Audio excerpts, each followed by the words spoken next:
السلام علیکم ورحمۃ اللہ وبرکاتہ۔ تو فقہ اسماء حسنہ کو جب ہم نے شروع کیا تو چند بنیادی باتیں جن کو پہلے معلوم کرنا بہت زیادہ ضروری تھیں وہ ہم نے معلوم کیا، اس علم کی اہمیت، ضرورت۔ اس کے بعد ہم نے معلوم کیا کہ اللہ تبارک و تعالیٰ اپنے ناموں کو حسنہ کیوں کہا۔ اس کے بعد جو حدیث ہے ان للہ 99 اسما، اس حدیث کی تشریح ہم نے کی، اور اس کے دوسرے ٹکڑے پر ہم نے بات کیا من احصاها دخل الجنہ۔ اس کے بعد اس حدیث کی صحت پر ایک اعتراض جو موجود تھا اس پر ہم نے بات کی۔ اس کے بعد ہم نے کہا کہ جو اسماء مذکور ہیں، جن حدیثوں میں اللہ کے اسماء مذکور ہیں، وہ حدیثیں صحیح ہیں یا کیا ہیں، اس پر بھی ہم نے بات کی مکمل طور پر۔ اس کے بعد پھر ہم نے کہا کہ اللہ کے ناموں میں سے اسم اعظم کون سا ہے۔ یہ چند بنیادی باتیں تھیں فقہ اسماء حسنہ میں ہم داخل ہونا چاہتے ہیں، تو اب سے انشاءاللہ ایک ایک نام پر ہم بات کرتے ہوئے آگے بڑھیں گے۔ تو سب سے پہلے ہم جس نام کے بارے میں بات کریں گے وہ نام ہے اللہ۔ اس میں سب سے پہلے ہم یہ بات کریں گے کہ لفظ اللہ اس میں مشتق ہے یا اس میں جامد ہے۔ اللہ اس میں مشتق ہے یا اس میں جامد، اس کے بارے میں علماء کے دو اقوال ہیں۔ صحیح قول یہ ہے کہ اللہ مشتق ہے۔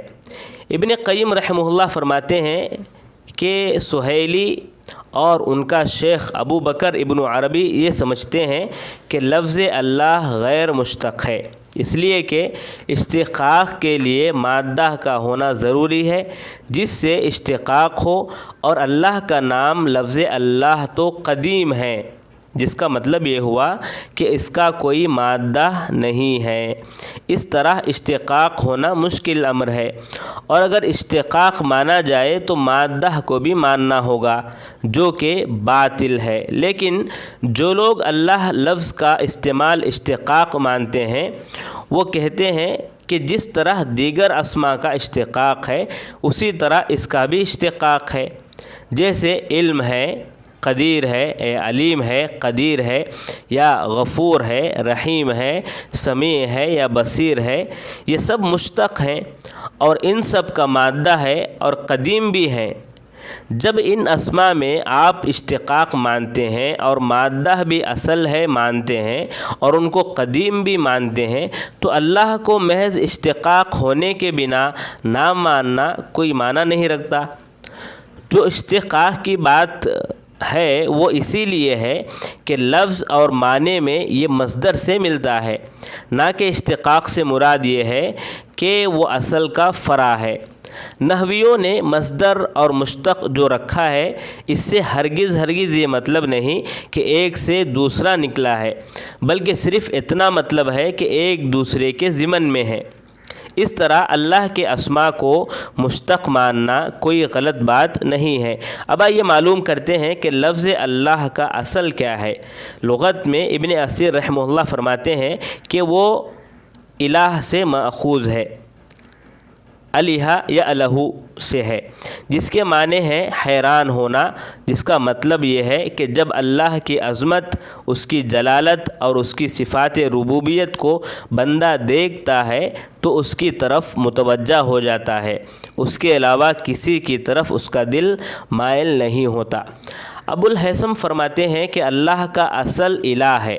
اللہ فرماتے ہیں کہ مَتَّخَذَ اللَّهُ مِن وَلَدٍ وَمَا كَانَ مَعَهُ من الہ اذن لذہب کل الہ بما خلق۔ اللہ نے کوئی اولاد نہیں بنایا اور نہ اس کے ساتھ کوئی معبود ہے، ورنہ ہر معبود اپنے مخلوق کے ساتھ چلا جاتا یا اپنی مخلوق کو لیے پھرتا۔ اس آیت کو ذکر کرنے کے بعد فرماتے ہیں کہ کوئی بھی الہ اس وقت تک نہیں ہو سکتا جب تک کہ معبود نہ ہو، اپنے عابد کا خالق، رازق، مدبر و مقتدر نہ ہو۔ جو ایسا نہیں وہ الہ نہیں ہو سکتا، گرچہ کہ وہ ظلماً عبادت کیا جائے، بلکہ وہ مخلوق اور متعبد ہوگا۔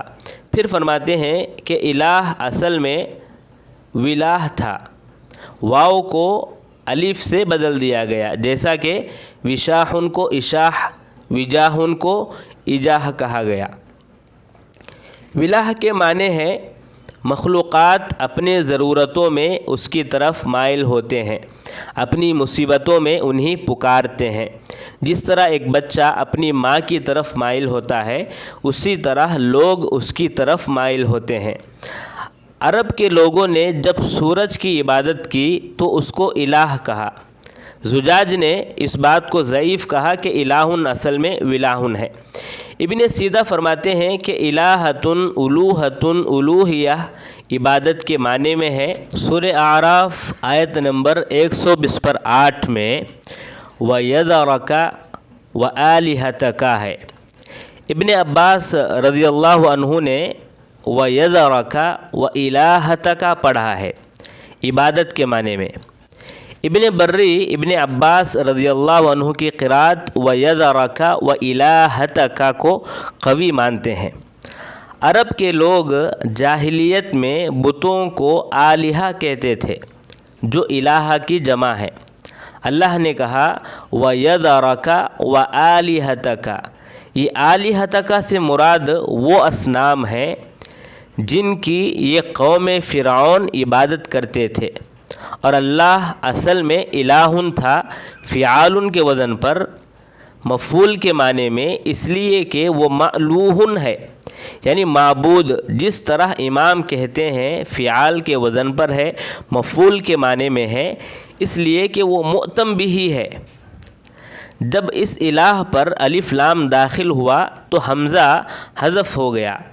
ابن قیم رحمہ اللہ فرماتے ہیں کہ صحیح قول یہ ہے کہ اللہ اصل میں الہن ہے، جیسا کہ سیبوی جمہور کا بھی قول ہے۔ یہاں ایک تنبیہ ضروری ہے، اللہ کا ذکر صرف لفظ اللہ سے کرنا صحیح نہیں ہے۔ بعض جاہل مسلمان اللہ کو مفرد استعمال کرتے ہیں، اس کو ورد کے طور پر دہراتے ہیں، 1000 مرتبہ، 2000 مرتبہ، اس سے بھی زیادہ مرتبہ دہراتے ہیں، یعنی اللہ اللہ اللہ اس طرح۔ کبھی کبھار کسی مجلس میں جمع ہو کر کھڑے کھڑے یا بیٹھ کر دائیں و بائیں جانب ڈلتے ہوئے اللہ اللہ کا ورد کرتے ہیں، ساتھ میں طبل بھی بجاتے ہیں اور طرز بھی اختیار کرتے ہیں، حتیٰ کہ ان آوازوں میں صرف ہو کی آواز آتی ہے۔ اللہ اللہ بولتے ہیں پہلے، اور اس کے بعد جب جھومنے لگتے ہیں، جھوم کر اللہ اللہ بولنے لگتے ہیں، تو اس میں صرف ہو کا لفظ رہ جاتا ہے، ہو اس طرح جو ہے صرف ہو کا لفظ رہ جاتا ہے۔ الگ الگ قسم کی آوازیں کرتے ہیں۔ اس بدعت فعل کو کرتے ہوئے وہ یہ سمجھتے ہیں کہ وہ اللہ کا ذکر کر رہے ہیں۔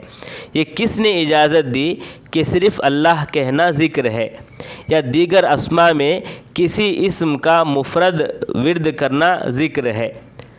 نبی کی طرف سے جو اذکار وارد ہیں ان کا طریقہ تو ایسا ہرگز نہیں، نہ ہی کسی حدیث میں اس کو سنت کہا گیا، بلکہ اذکار میں سے ہر ذکر میں ہم لفظ جلالہ کو مفرد نہیں پاتے، جیسا کہ حدیث میں ہے من قال سبحان اللہ وبحمدہ فی یوم 100 مرہ حطت عنہ خطایاہ وان کانت مثل زبد البحر، یعنی جو سبحان اللہ وبحمدہ 100 مرتبہ بولے اس سے خطائیں مٹا دی جاتی ہیں، گرچہ کہ وہ سمندر کے جھاگ کے برابر کیوں نہ ہوں۔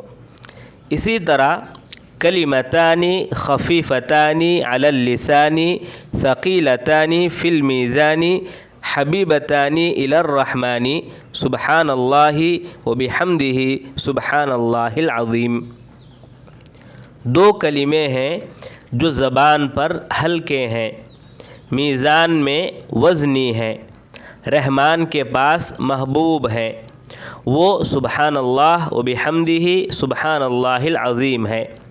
اسی طرح احب الکلام الی اللہ 4 لا یضرک بأیہن بدأت سبحان اللہ والحمد للہ ولا الہ الا اللہ واللہ اکبر۔ کہ اللہ کے پاس 4 کلمے محبوب ہیں، تم ان میں سے چاہے جن سے بھی شروع کرو کوئی نقصان نہیں، وہ یہ ہیں سبحان اللہ، الحمدللہ، لا الہ الا اللہ، اللہ اکبر۔ ان میں سے کوئی بھی ذکر ایسا ذکر نہیں ہے جن میں لفظ جلالہ کو مفرد رکھا گیا۔ اسی طرح تمام احادیث میں کہیں یہ دلیل نہیں ہے کہ اللہ مفرد آپ صلی اللہ علیہ وسلم دہرائے ہوں۔ جب اللہ کے بارے میں ہم بات کر رہے ہیں تو یہاں یہ بھی بتا دوں کہ اللہ کے پاس سب سے زیادہ پسندیدہ اسماء عبداللہ، عبد الرحمن ہے، جیسا کہ حدیث صحیح میں ہے۔ یہ 2 نام محبوب کیوں ہیں؟ ابن قیم رحمہ اللہ اپنی کتاب زاد المعاد میں فرماتے ہیں کہ الاسماء والکنہ باقاعدہ ایک باب رکھے ہیں، اس کے تحت لکھتے ہیں کہ جب اسم مسمى کے مقتضی ہو اور اس میں مؤثر ہو تو محبوب اسماء، محبوب اوصاف بھی ہوں گی، جیسا کہ عبداللہ اور عبد الرحمن ہے۔ ان میں عبودیت کی اضافت اللہ اور رحمان کی طرف ہے، اور اللہ کو اللہ اور رحمان کی طرف عبودیت کا اضافت دینا پسندیدہ ہے دوسرے اسماء کی طرف اضافت دینے سے، جیسے قاہر ہے، قادر ہے۔ اس طرح عبداللہ کہنا اللہ کو زیادہ پسندیدہ ہے عبد ربہ کہنے سے، اور عبد الرحمن کہنا زیادہ پسندیدہ ہے عبد القادر کہنے سے۔ وہ اس لیے کہ عبداللہ بندہ اور رب کے درمیان تعلق عبادت کا ہوتا ہے، اور عبد الرحمن میں بندہ اور رب کے درمیان کا تعلق رحمت کا ہے۔ اس طرح اس کی رحمت ہی سے اس کے وجود کا کمال ہے۔ اس کا مقصد یہ ہے کہ اس کی طرف محبت اور خوف، امید و جلال سے اس کی طرف مائل ہوں۔ اللہ یہ وہ لفظ ہے جو کسی اور معبود کا نام نہیں رکھا گیا، یہ عظیم کلمہ ہے۔ اسی سے اسلام حاصل ہوتا ہے، اسی سے ایمان حاصل ہوتا ہے۔ کوئی شخص لفظ اللہ کو زبان پر لائے بغیر جنت میں داخل ہو جائے، ایسا نہیں ہو سکتا۔ اسلام کے ارکان اسی پر مبنی ہے۔ پہلا رکن ہے اشہد ان لا الہ الا اللہ۔ انسان کہے کہ اگر کوئی اشہد ان لا الہ الا الکبیر کہے، یا الا العظیم کہے، یا الا القدیر کہے، یا الا الرحیم کہے، تو ہم کہیں گے آپ سے کلمہ توحید کے متعلق وضاحت طلب کی جائے گی۔ وہی الا اللہ سے وضاحت کی ضرورت بالکل نہیں پڑتی۔ اللہ ایسا کلمہ ہے جس کو معلوم کیے بغیر یا جس کو جانے بغیر اللہ کے دوسرے اسماء حسنی کو سمجھا نہیں جا سکتا۔ اللہ نے کہا هو اللہ، وہ اللہ ہے۔ اس کے بعد اس کے دیگر اسماء بیان کیے کہ هو اللہ الذی لا الہ الا هو الملک القدوس السلام المؤمن المہیمن العزیز الجبار المتکبر۔ اللہ لا الہ الا هو الحی القیوم، اللہ الذی نزل احسن الحدیث۔ اللہ کو اسم اعظم بھی کہا گیا، جیسا کہ ابھی ہم نے معلوم کیا۔ اس اسم اعظم سے آپ جو چاہے اللہ سے مانگو، اور آپ کو علم مانگنا ہے تو آپ مانگو اے اللہ جس کے علاوہ کوئی معبود نہیں، اے علم والے مجھے علم دے۔ اگر رزق مانگنا ہے تو مانگو اے اللہ جس کے علاوہ کوئی معبود نہیں، اے رزق دینے والے مجھے رزق دے۔ اس طرح جو مانگنا ہے اس اسم اعظم کے ساتھ مانگو۔ بعض اللہ اللہ کہتے ہیں اور بعض ہو کہتے ہیں۔